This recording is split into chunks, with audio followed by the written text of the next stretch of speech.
YouTube, and thanks for watching Junkworks Garage.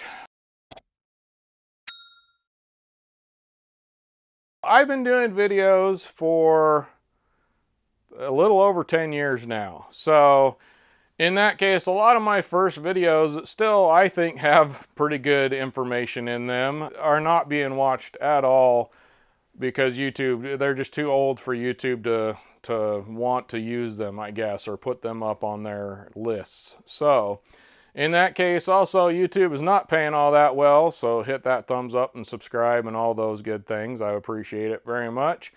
But I am going to take some of those and revamp them because I was not near sadly, I was not near as good as I am now with videos.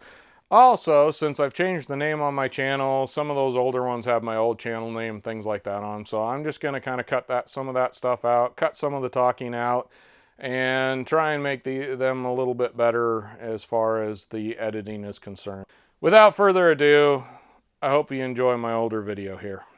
If you know any welding shops around you, go check them out because they get a lot of grinding discs and they don't really hold on to them that long. They use them until they kind of stop working and then they throw them on the ground. And I used to actually work in a shop where they would do that, and I was the janitor there, and I asked them and they said, yeah, go ahead and take them, we don't have any use for them. So you might be able to get good grinding discs for free, and I'll show you why I can use things that they weren't using. For my grinding, my little grinder, I got a little, I think it's a 5-inch grinder, it goes on down. And so that's the discs that I cut out of these bigger discs to make it work. And as you can see, they also have this metal thing here.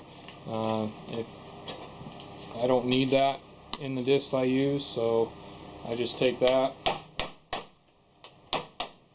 pop it out of there, throw that in my scrap metal bin, and there you go. Then I'll take that and I'll cut that down so it is to that size. Not to mention, when you do your grinding discs like this, especially these heavier ones, these edges, they're rounded now, but when they have points on them, they really cut quick. And they still have use in them, so you're not only are you recycling in a way, but you're also saving yourself some serious money. These things are expensive. Well, hopefully you enjoyed that and got something out of it. Now get out there and get your junk working. Thanks for watching Junkworks Garage, where I'm proud to say I'm a jack of all and master none. You all have a good one.